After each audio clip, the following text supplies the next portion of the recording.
आज इस शौर्य दिवस के अवसर पर गारे गांव में उपस्थित हमारे तमाम बंधुगण, मंचासीन हमारे साथी और दूर दराज से आए क्रांतिकारी साथियों को मेरा अभिनंदन। साथियों, मैं अपने आंदोलन की बात या संघर्ष की बात बाद में करूंगा। आपके लूट की कहानी मैं कहने आया हूं। मित्रों, यह देश स्वतंत्रता के बाद से ही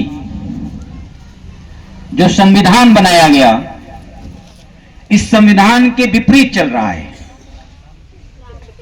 इस देश में जो भी शासक आए,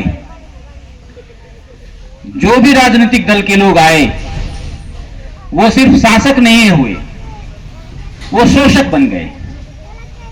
कैसे शोषक बन गए, मैं ये कहानी आपको कहने आया हूं। आप जानते हैं, किसी भी देश में जो शासन तंत्र चलता है, वह शासन चलता है उस देश के संविधान से। और उस देश के संविधान, हमारे भारत के संविधान की जो मूल आत्मा है, संविधान की मूल आत्मा कहां है? संविधान की मूल आत्मा है उसके प्रेम्बल में, उद्देशिका में। हमारे सामने इधर भारत के संविधान की उद्देशिका है। एक नजर थोड़ा उस उद्देशिका पर आप डाल लें, वहां भी लगाए। इसमें तीन मुख्य पाठ, तीन भाग। पहला, हमारे देश का संविधान शुरू होता है हम भारत के लोग से, और हम कैसा भारत चाहते हैं उसमें आगे कहा है हम एक संपूर्ण प्रभुत्व संपन्न, और एक बहुत महत्वपूर्ण शब्द है, वो है समाजवादी धर्मनिरपेक्षता की बात। समाजवादी और धर्मनिरपेक्षता की बात। अगला जो शब्द है, आगे कहता है सामाजिक, आर्थिक और राजनीतिक न्याय। सिर्फ इन तीन बातों पर गौर करें, तीन पंक्तियों पर गौर करें। क्या क्या? हम भारत के लोग भारत को एक संपूर्ण प्रभुत्व संपन्न, यहां तक। दूसरा, हम कैसा भारत चाहते हैं? समाजवादी, पंथ निरपेक्ष, लोकतांत्रिक गणराज्य। और फिर हमारी न्याय व्यवस्था कैसी होगी? कैसा न्याय होगा हमारे यहां? सामाजिक, आर्थिक और राजनीतिक, तीनों तरह के न्याय। दुर्भाग्य से इस देश में इन तीनों पंक्तियों का या उद्देशिका का घोर अपमान हो रहा है, उल्लंघन हो रहा है। कैसे? मित्रों, आप जानते हैं, जब हमारा उद्देशिका कहता है कि हम इस देश में समाजवाद की बात कह रहे हैं, समाजवादी देश की कल्पना कर रहे हैं, लेकिन देश कहां गया? देश जैसे ही स्वतंत्रता प्राप्त करता है, कुछ दिन उस पर कार्यक्रम चलता है और धीरे धीरे धीरे धीरे देश पूंजीवाद की तरफ बढ़ता चला जाता है और देश पूंजीवादी व्यवस्था में जकड़ जाता है। और आज स्थिति यह है कि देश का हर सेक्टर, हर प्रक्षेत्र, हर जगह पूंजीवाद हावी है। मैं एक बात की तरफ आपका ध्यान आकर्षित करना चाहता हूं। हमारे संविधान में एक धारा है 39B। 39B कहता है कि देश के भौतिक संसाधनों का स्वामित्व और नियंत्रण समाज करेगा, समुदाय करेगा। क्या ऐसा हो रहा है? समुदाय से पूछा भी जाता है कि आपके देश में जो संसाधन है, आपके गांव में जो संसाधन है, उसका नियंत्रण या उस पर प्रभुत्व आपका है? कहने को तो प्रभुत्व है, लेकिन जैसे ही हमारी सरकारें बनती हैं तो सरकार को सेवक होना चाहिए, लेकिन सरकार मालिक बन बैठती है। मैं अपनी बात को मजबूती से रखने के लिए सर्वोच्च न्यायालय के एक फैसले पर आपका ध्यान आकर्षित करना चाहता हूं। मित्रों, 8 जुलाई 2013 को सर्वोच्च न्यायालय में एक फैसला आता है वो फैसला कहता है कि देश के खनिज का मालिक जमीन मालिक है, सरकारें नहीं। यही नहीं, उस फैसले में विभिन्न क्लॉज देते हुए, आप जब फैसले की कॉपी पढ़ेंगे तो उसमें 57 पैरा है, 57 बिंदु हैं। जब आप पैरा 53, 54, 55, 56 ये जब पढ़ेंगे तो माननीय जजों ने इस देश के सभी खनिजों के बारे में अपनी टिप्पणी की है और अंत में पैरा 57 में यह बात रखी है कि देश के खनिजों का मालिक जमीन मालिक है, सरकारें नहीं। यह बात हमें गांठ माननी चाहिए कि अगर जमीन का मालिक, खनिज का मालिक है, तो हमारी सरकारें इन खनिजों को बेचने का हकदार कैसे हुई। मित्रों, एक और बात की तरफ आपका ध्यान आकर्षित करना चाहता हूं।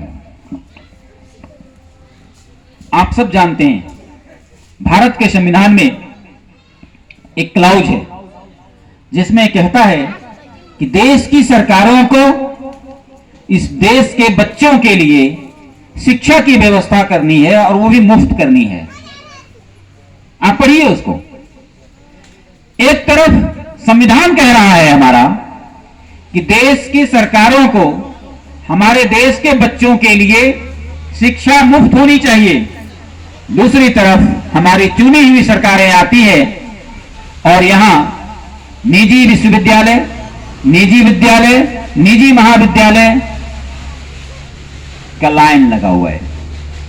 तो यह संविधान सम्मत है या संविधान के खिलाफ है, यह आपको समझना पड़ेगा। संविधान कुछ कह रहा है और हमारे देश की सरकारें जब सरकार बनाती हैं, जब कोई भी सीएम बन जाए, कोई भी पीएम बन जाए, तो वह देश का सेवक नहीं होता, वह अपने आप को मालिक बन बैठता है, वो मालिक समझता है।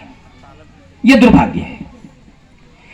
मैं ये बताने आया हूं आज कि छत्तीसगढ़ जब अलग हुआ, आप जानते हैं छत्तीसगढ़ के लोग, इसका गठन हुआ 1 नवंबर 2000 को, यानी छत्तीसगढ़ अभी 23 साल का जवान हुआ है।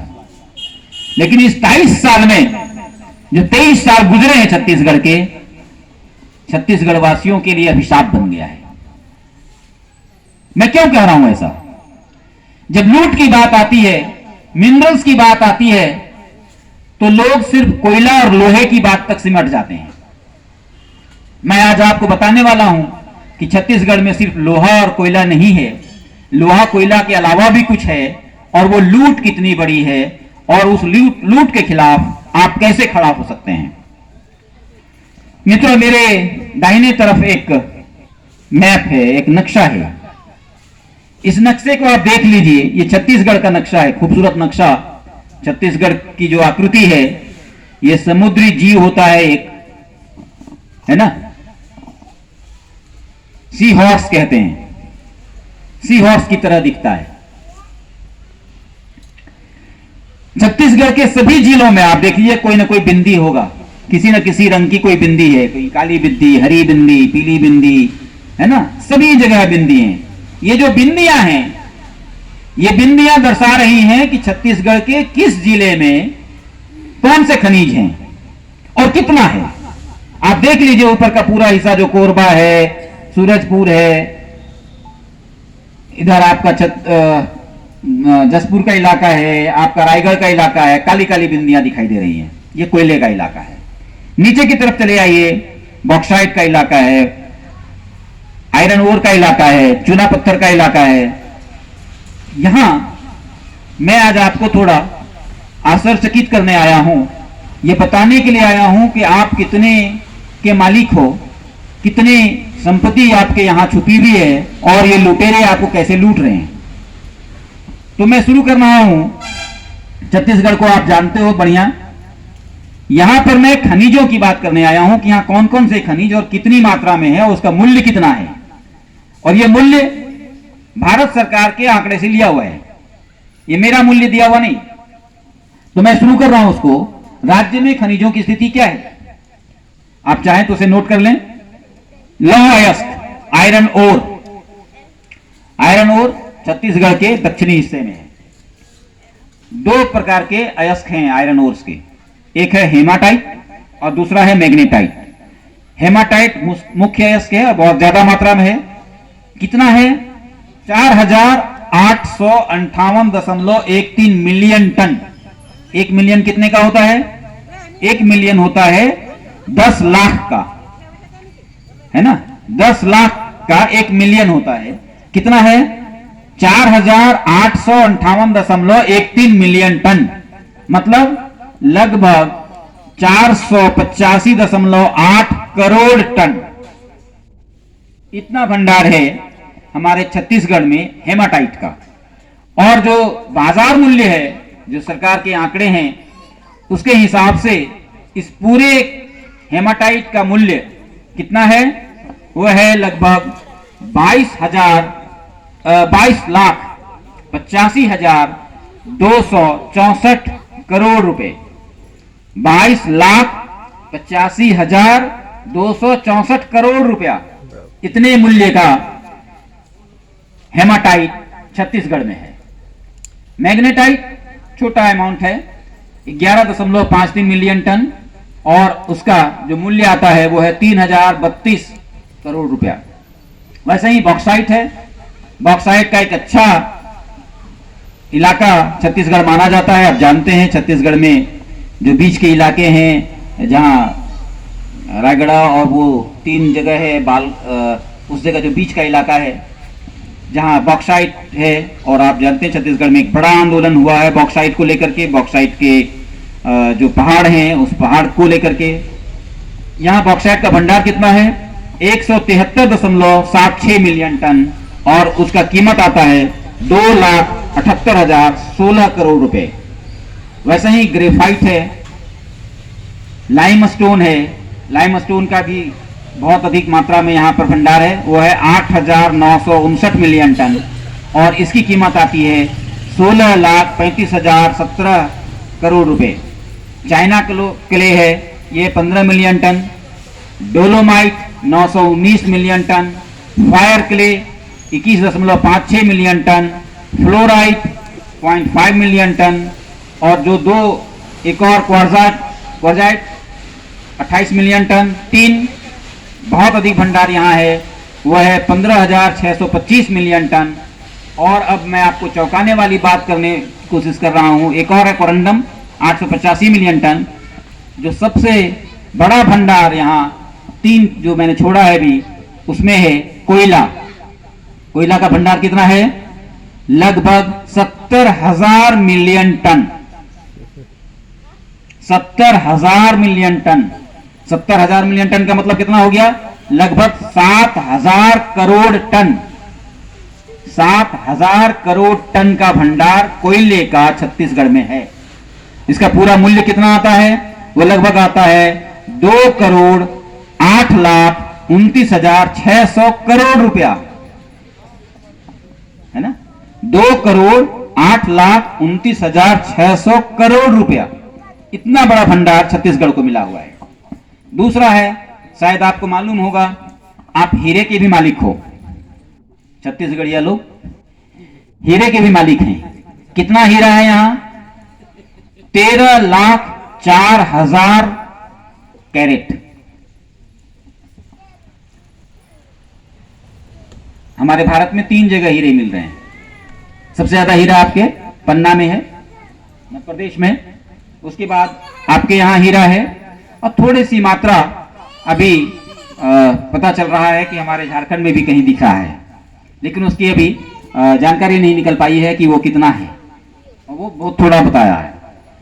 तीसरा जो बहुत बड़ा है, सिर्फ हीरे के मालिक नहीं हो भाई। जब हीरा है तो उस हीरे को जड़ने के लिए भी कुछ चाहिए ना। हीरा कहाँ जड़ोगे? तो या तो सोना में जड़ोगे या चांदी में जड़ोगे। तो आपके यहाँ सोना भी है। कितना है सोना? किसी को पता है छत्तीसगढ़ में कितना सोना का भंडार है? नहीं मालूम? तो सुन लीजिए आप कितने भंडार वाले हैं। छत्तीसगढ़ में सोने का जो भंडार मिला है वो मिला है 4.84 मिलियन टन, है ना? 4.84 मिलियन टन इतना भंडार मिला है छत्तीसगढ़ में, और उसकी कीमत अगर हम जोड़ दें तो 22 करोड़ 20 लाख करोड़ इतने का सोना है। भाई हीरे को जड़ने के लिए सोना चाहिए, तो प्रकृति ने आपको सोना भी दे दिया कि कहां खोजोगे तो लो तुम सोना भी रखो ताकि हीरा पहनो। और जो हीरा नहीं, जो सोना नहीं पहन सकता, उसके लिए प्रकृति ने आपको चांदी भी दिया है। तो इतना बड़ा भंडार है। मैंने सिर्फ 14 खनिजों का भंडार आपके सामने रखा है। इसके अलावा पूरे छत्तीसगढ़ में 32 खनिज हैं। 32 खनिज हैं जो प्रमुख रूप से पाए जाते हैं। 14 का मैंने आंकड़ा दिया है आपको, और आपको अब मैं आश्चर्यचकित करने जा रहा हूं। इन 14 खनिजों का जो कुल कीमत है वो कितना है, अंदाज लगा सकते हैं आप? वो अंदाज है, लगाइए। जो आंकड़े आए हैं वो है 43 करोड़ 76 लाख 20 हजार करोड़ रुपया। कितना? 43 करोड़ 76 लाख 20,000 करोड़ रुपया। और छत्तीसगढ़ की आबादी कितनी है? 2022 का आंकड़ा मैं दे रहा हूं। कितनी? यहां है 3 करोड़ 22 लाख। तो आप इस पूरे धन को, जो हमारे जो खनिज संपदा है, सिर्फ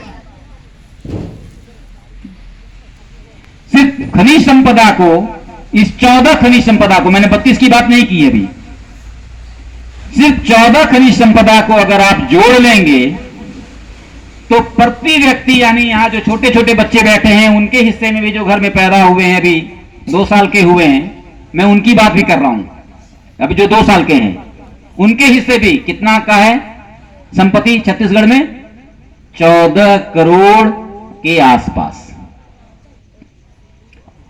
एक एक व्यक्ति के हिस्से जो खनिज संपदा है उसका जो मूल्य है वो कितना है?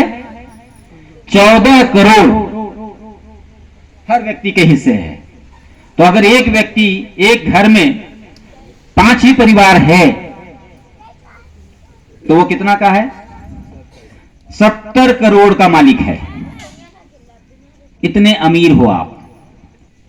दुर्भाग्य क्या है? छत्तीसगढ़ से जाने वाली जो ट्रेनें हैं, जो मुंबई को जाती हैं, जो दिल्ली को जाती हैं, उनको देख लीजिए आप। 14 करोड़ का मालिक साधारण श्रेणी के डब्बे में ठूस ठूस के बैठा हुआ है, भेड़ बकरी की तरह। क्यों? क्यों बैठा है?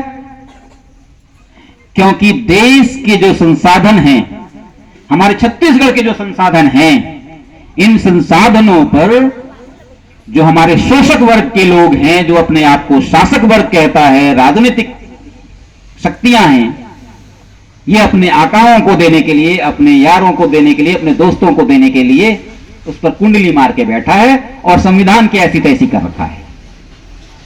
तो हमारी लड़ाई क्या होनी चाहिए? कहां जाना चाहिए हमारी लड़ाई? हमारी लड़ाई ये होनी चाहिए कि जो संविधान कह रहा है, जो 39B कह रहा है, 38 कह रहा है, 39C कह रहा है, 39D कह रहा है, हमें उसको मानना होगा। उस पर हमको दबाव बनाना पड़ेगा कि तुमको ये चीज मानना पड़ेगा कि देश के भौतिक संसाधनों का स्वामित्व समुदाय है, तुम नहीं हो। और जब तुम नहीं हो तो तुमने बेचा किस हालत से? भाई जब हम प्रेमबल की बात करते हैं, वहां हमने समाजवादी पंथ निरपेक्ष की बात कही है, लोकतांत्रिक गणराज्य की बात कही है, और तुम क्या कर रहे हो? तुम तो पूंजीवाद की तरफ जा रहे हो। तुमने सारा का सारा संपत्ति पूंजीवादियों को दे रखा है। अब वो कहते हैं क्या? अब वो आपके गांव में आते हैं। एक पूंजीपति जब आता है तो उसके सिर्फ पूंजीपति नहीं होते हैं मित्रों, इस देश में एक चतुर्गुट चल रहा है। चतुर्गुट, 4 गुट, 4 लोगों का एक गुट बना हुआ है इस देश में। कौन कौन है? सबसे ऊपर है पूंजीपति, उसके नीचे उसके चाटुकार राजनीतिक दल, राजनीतिक दल के नीचे उनके चाटुकार ठेकेदार, और ठेकेदारों के छोटे छोटे जो चाटुकार होते हैं गांव में दलाल। इन चारों की जो चतुर्गुट है, इस चतुर्गुट ने पूरे समाज को बर्बाद कर रखा है, पूरे देश को बर्बाद कर रखा है। मैं इसलिए ऐसा कह रहा हूं कि यह देश आज भी सोने की चिड़िया हो सकती है। कैसे? अगर ये 14 करोड़ का मालिक हमारा आम आदमी है, बच्ची बैठी है 14 करोड़ की मालकिन है, तो क्या होगा? अगर हर व्यक्ति, इस गारे गांव का हर व्यक्ति 14 करोड़ का मालिक है, तो क्या यहां ओपी जिंदल को हाई स्कूल खोलने की जरूरत पड़ेगी क्या? गांव के लोग नहीं खोल सकते थे? और हम क्यों खोलें जब हमारा संविधान का 45 एक्ट कहता है कि भाई देश के शिक्षा की व्यवस्था आपको करनी है। मैं क्यों करूं? आप हमारे लिए टैक्स तो इसी काम के लिए लेते हो। हमारा टैक्स इसलिए थोड़ी लेते हो कि अपना मेज पर थपा के अपना सिर्फ सैलरी बढ़ाओ। अजीब सी हालत नहीं इस देश की। वो अपने आप को कहते हैं, जब चुनाव आता है तो क्या कहते हैं वो, कि भाई हम तो आपके सेवक हैं। कभी किसी नौकर को अपनी सैलरी बढ़ाते देखा है आपने? देखा है कोई नौकर अपनी सैलरी स्वयं बढ़ावे? ऐसा देखा है? इस देश का संसद यही देखता है। जो अपने आप को सेवक कहता है, नौकर कहता है कि भाई हम तो सबसे प्रधान सेवक हैं, और अपनी सैलरी अपना मेज थपथपा के बढ़ाता है कि मेरी सैलरी ये होगी। भाई अगर प्रजातंत्र है, आप नौकर हो प्रजातंत्र में, तो मालिक तय करेगा ना कि आपको कितना देना है। लेकिन नहीं, नौकर तय करता है कि आपको कितना देना है, 5 किलो अनाज दूं कि 3 किलो अनाज दूं। यह इस देश में उल्टा पिरामिड है, और हम सबको इस पिरामिड को उलटना है, जिसे हम व्यवस्था परिवर्तन कहते हैं। तो इतनी बड़ी जो लूट हो रही है, क्योंकि उन कंपनियों को हर व्यक्ति का 14 करोड़ दिख रहा है, आपको नहीं दिख रहा है, लेकिन उनको दिख रहा है। इतना बड़ा जो संसाधन है, इन संसाधनों को हम अपने कब्जे में कैसे कर लें? तो वो अपने एजेंट भेजते हैं आपके यहां, और एजेंट भेज करके आपको समझाते हैं। क्या समझाते हैं? कहते हैं देखो भाई आपको क्या चाहिए, तो कोई कहेगा कि देखो ऐसा बोलना कि तुमको बढ़िया मुआवजा चाहिए। तो कितना बढ़िया मुआवजा चाहिए, मैं उसका भी एक आकलन आपके सामने दे रहा हूं। मैं अपने इलाके का एक गणित आपके सामने लाया हूं। मेरे इलाके में एक कंपनी है एनटीपीसी। वो एनटीपीसी एक सर्वे कराती है, और उस सर्वे का मैं मूल्य के रूप में आपके सामने रख रहा हूं। सर्वे जब कराती है तो उसमें कहता है कि पूरा इलाका जो 12,000 एकड़ जमीन लेती है, और वो जमीन के अंदर जो कोयला है वो है 16 मिलियन टन, 1600 मिलियन टन, और बाजार भाव हमारा उस समय वहां पर है 3,000 रुपया। तो जब हम लोगों ने उसका कैलकुलेशन निकाला तो पाया क्या कि हमारे 1 एकड़ जमीन के नीचे 40 करोड़ रुपए का कोयला है। 1 एकड़ के नीचे 40 करोड़ रुपए का कोयला है। सीएजी की रिपोर्ट आती है कि उस कोयला को निकालने में कितना खर्च होता है। आप सीएजी का रिपोर्ट देख लीजिए, वो कहता है 25% ओपन कास्ट में। तो कितना खर्च हुआ? 40 करोड़ का 25% कितना हुआ? 10 करोड़। अब वो कंपनी जो अपने लोगों को लगाती है, या उसके जो लोग प्रशासनिक तंत्र में बैठे हैं, वो भी उन्हीं के लोग हैं, आपके लोग नहीं हैं। वो आपके नौकरशाह नहीं है, वो कंपनी के हैं। वो तय करते हैं कितना मुआवजा, करते हैं 20 लाख दे देंगे। ऐसा लगता है जैसे 20 लाख दे रहे हैं तो किसान को हम सीधे चंद्रमा पर पहुंचा रहे हैं, ऐसा विकास करवा रहे हैं। अब वो 20 लाख रुपया देकर के आपसे कितना ले लिए? कितना ले लिए? 40 करोड़ ले लिए। 20 लाख में आपका विकास दिखा रहे हैं, और 40 करोड़ में अपना घाटा दिखा रहे हैं। यह विकास है, उनका विकास यही है। वो कहते हैं मैंने आपको 20 लाख रुपया दिया, और उनके जो राजनीतिक एजेंट होते हैं वो क्या कहेंगे? हर व्यक्ति को एक रोजगार दे दो। आप लोग यही डिमांड करते हैं ना, बढ़िया मुआवजा दे दो, बढ़िया नौकरी दे दो, स्कूल दे दो, सड़क दे दो, पानी दे दो, भीख दे दो। नहीं, मैं ये कह रहा हूं कि जब हमारा 40 करोड़ लूटता है, और देश का संविधान कहता है सुप्रीम कोर्ट के जज कह रहे हैं कि 40 करोड़ के मालिक कौन है? जनता, जिसकी जमीन है वो मालिक है। तो अगर जनता उस काम को करे और सीएजी की रिपोर्ट के हिसाब से 40 करोड़ में से 10 करोड़ रुपया निकल जाता है तो कितना बचता है? 30 करोड़। तो कितने का मालिक होगा? 30 करोड़ का, है ना। और अगर उसको हम सामुदायिक रूप से उसको बांट दें तो हम लोगों ने एक रास्ता निकाला था कि हम उसको कुछ पार्ट में बांटते हैं। कहते हैं किसान को मुआवजा जो है वो 25% हम दे दें, और जो हम लोगों ने एक व्यवस्था बनाई थी उसमें कि भाई एक 2 पार्ट बांट लें कि हम सरकार को रॉयल्टी देते हैं जितना रॉयल्टी देना है, क्योंकि सरकार के पास क्या जाता है, कंपनियां क्या देती है? रॉयल्टी देती है और कुछ नहीं देती है। तो जो रॉयल्टी अगर हम वो दे दें, जो और खर्च है गांव के, ग्राम सभाओं के खर्च है वो हम कर लें, तो जो खर्च बचता है उसमें अगर हम इसको एक पार्ट बांट दें 20 करोड़ रुपया, कि भाई 20 करोड़ रुपया हमारा बच जाता है, 50% अगर हम इधर करते हैं, और 20 करोड़ में 10 करोड़ रुपया हम किसान को देते हैं जिसका खेत है, और 10 करोड़ रुपया समुदाय को देते हैं। समुदाय का मतलब जो उस गांव में 18 साल से ऊपर का व्यक्ति है, जो वोटर राइट है, तो सबको मान के हम देते हैं, तो हर व्यक्ति के हिस्से में कुछ कुछ कुछ कुछ आ जाता है। तो अगर एक तरफ है 20 लाख और एक तरफ मैंने क्या कहा 10 करोड़, और ग्राम सभा में एक फंड जिससे वो स्कूल बनाएगा, कॉलेज बनाएगा, हॉस्पिटल बनाएगा, सड़क बनाएगा, पानी की व्यवस्था करेगा, सिंचाई की व्यवस्था करेगा, खेतों की व्यवस्था करेगा, जो भी गांव की जरूरत है, गांव आत्मनिर्भर करेगा, आत्मनिर्भर गांव के लिए, तो यह होगा ग्राम स्वराज। लेकिन आज क्या है, हमने गांव को क्या बना रखा है? गुलाम बना रखा है, और पूरे गांव को भिखमंगा बना रखा है। और हम इसी पर जी रहे हैं कि 5 किलो अनाज कैसे मिल जाए, हमको वृद्धा पेंशन कैसे मिल जाए, हमको ये फलाना पेंशन कैसे मिल जाए, है ना। तो ये जो हमारी व्यवस्था बना दी गई है, हमारे इस माइंड को, सिर्फ इतने पार्ट को क्या किया? गुलाम बना रखा। बाकी गुलाम बनाने की जरूरत नहीं है, बस इतना सा भाग को गुलाम बना दिया, शरीर फ्री छोड़ दिया, 5 किलो अनाज खा के जिंदा रखो इसको, और आपको बना के रख दिया गुलाम।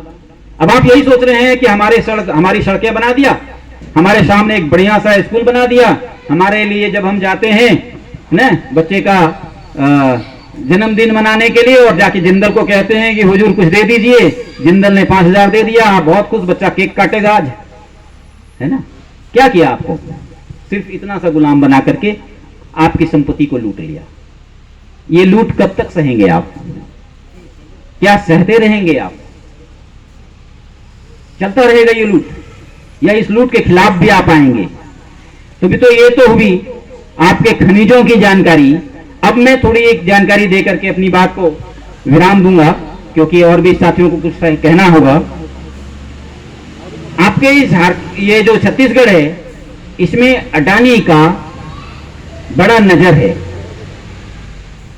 अडानी आपके यहां एक गिद्ध दृष्टि डाले हुए हैं।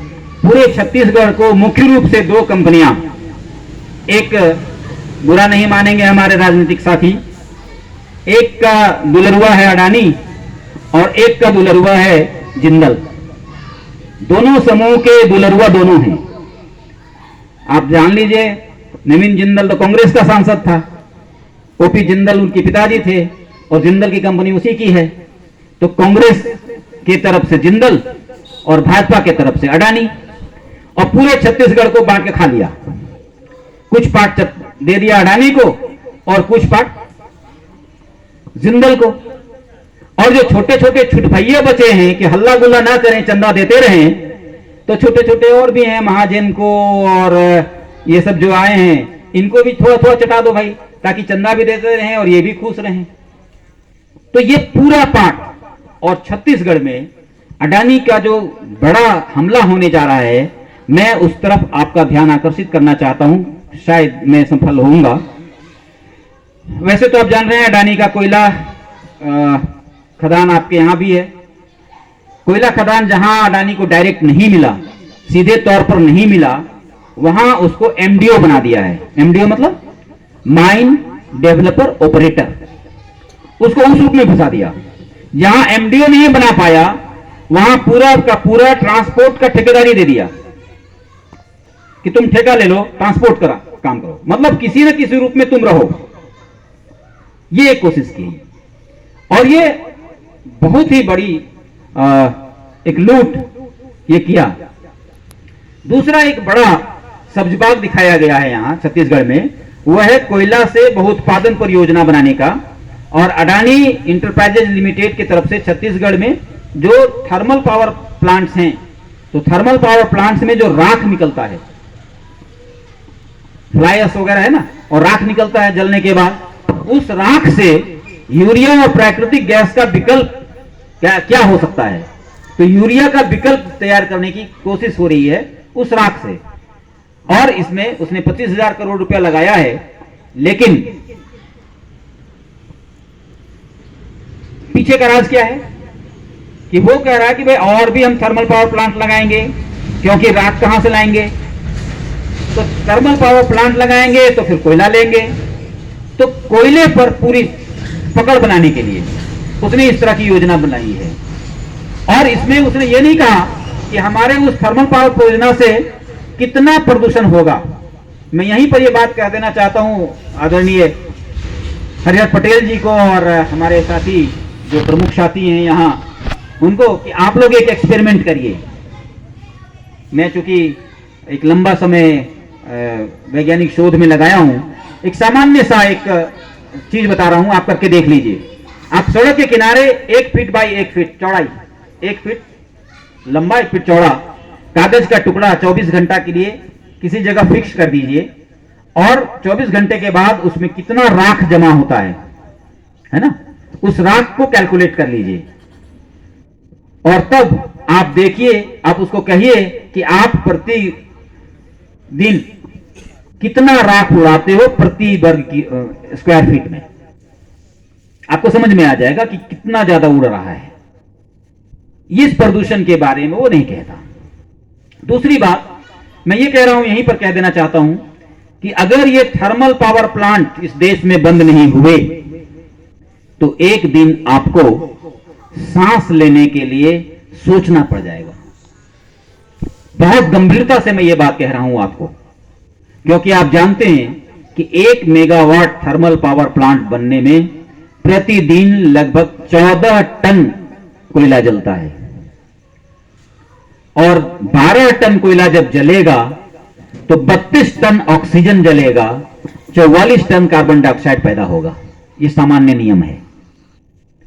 तो जब आपके यहां 1000 मेगावाट जलेगा एक जगह यहीं तमनार में, तो कितना होगा 1000 मेगावाट के लिए कितना हो गया? 14,000 टन कोयला रोज जलता है। कितना ऑक्सीजन जल जाएगा? 32,000 टन ऑक्सीजन जल जाएगा। और यह ऑक्सीजन कहां से मिलेगा? यह ऑक्सीजन कौन देता है हमें? पेड़ पौधे। दूसरे तरफ विकास के नाम पर आप क्या करेंगे कि भाई यहां माइनिंग होगा तो पेड़ काट दो। अभी आपके सामने यहां हो रहा है, जमीन से निकालना है कोयला, ऊपर जंगल है, काट दो। जमीन से निकालना है लोहा, ऊपर पेड़ है, काट दो। तो एक तरफ आप पेड़ पौधों को नष्ट करोगे, दूसरी तरफ थर्मल पावर से कार्बन डाइऑक्साइड पैदा करोगे, तीसरी आप हमारे ही ऑक्सीजन को जला के खत्म कर दोगे, तो ऑक्सीजन कहां से आएगा? आप एक दिन ऑक्सीजन का सिलेंडर लेके घूमोगे। आज से 15 साल पहले आप में से कितने कितने लोग हैं जो बोतल का पानी पीते थे? थोड़ा हाथ खड़ा करिए। 15 साल पहले बताइएगा। 15 साल 20 साल पहले बोतल का पानी कितने लोग पीते थे? सो बता दीजिए आप। कोई पीते थे? नहीं पीते थे। आज सबके पास है ना। जब आप कहीं से जाते हैं तो घर में से एक बोतल पानी लेके चलते हैं। क्यों? पानी आपके पास नहीं है। तो वो स्थिति जो पानी की स्थिति किया है, वो स्थिति कल ऑक्सीजन के साथ होने वाला है, क्योंकि ऑक्सीजन कम हो जाएगा। इसलिए जो आने वाला जो समय है, यह आपको आगाह कर रहा है कि आप अपनी तबाही से बचो, आने वाली पीढ़ी को उस तबाही से बचाओ। वरना आपका सारा का सारा मुआवजा सिर्फ पानी में चला जाएगा। मैं एक आंकड़ा दे रहा हूं आप, एक व्यक्ति को 20 लाख रुपया अगर 1 एकड़ का मिल गया, प्रतिदिन वो एक व्यक्ति अगर 3 लीटर पानी पी लिया, उस घर में अगर 5 व्यक्ति है तो 15 लीटर पानी पीने में चला गया, 1 साल में कितना जाएगा? 450 लीटर पानी तो 1 महीने का हो गया। नहीं, अब कोई आ गया आदमी तो बोतल छिपाएगा, क्योंकि खरीदा हुआ बोतल है, बोलेगा पानी नहीं है आज, अपना लेके आइए। जैसे आज हम जाते हैं कहीं तो कहते हैं ना कि 1 गिलास पानी पी लीजिए, पहले पानी देने का रिवाज है। जब बोतल का पानी आएगा तो कितना रिवाज रहेगा? ये पानी पिलाएंगे आप, छुप जाएगा वो रिवाज। कल वैसे ही हमारे यहां स्थिति होगी कि जैसे पानी की स्थिति हो गई है, वही हवा की स्थिति होने वाली है।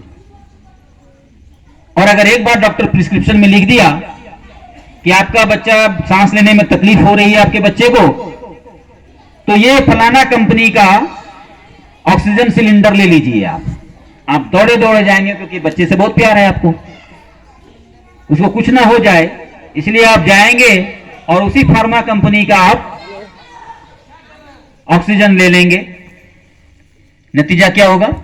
एक फैशन चल जाएगा कि कौन कौन अपने बच्चे को कौन ज्यादा प्यार करता है, तो जो बच्चा को ज्यादा प्यार करेगा उस फलाना फार्मा कंपनी का ऑक्सीजन देगा।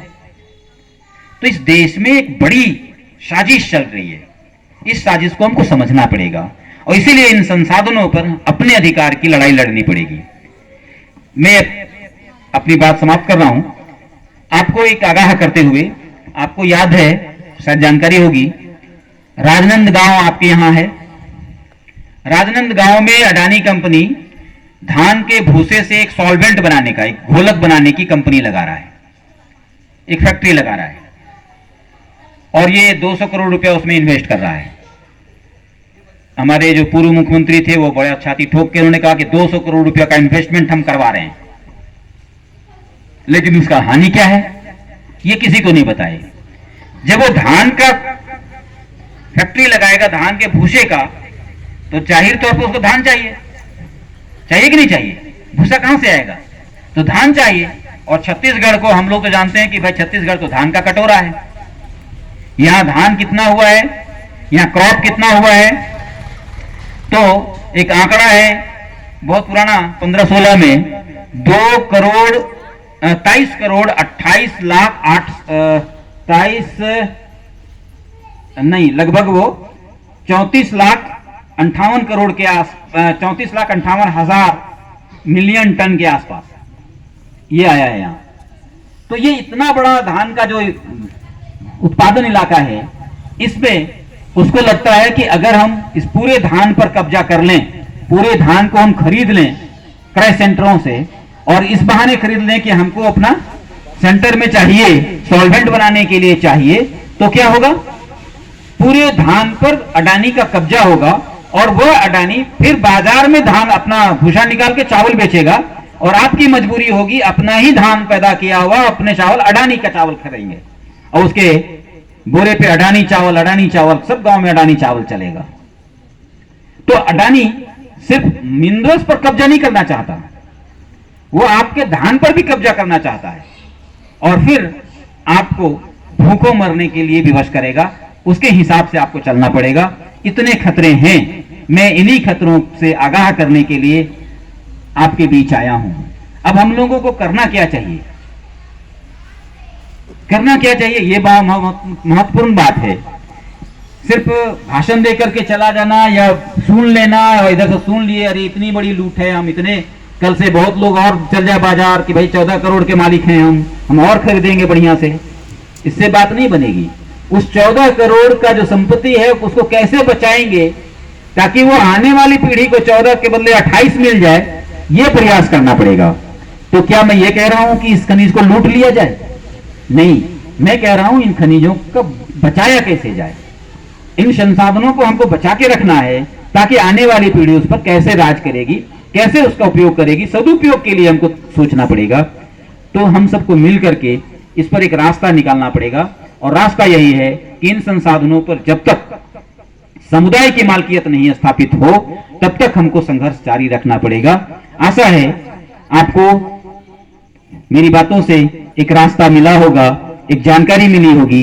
इन्हीं बातों के साथ हम लोग अभी बैठ करके, चूंकि कैसे संघर्ष करेंगे इस पर हम लोग सामने चर्चा करने वाले हैं। इन्हीं बातों के साथ आपका बहुत बहुत शुक्रिया।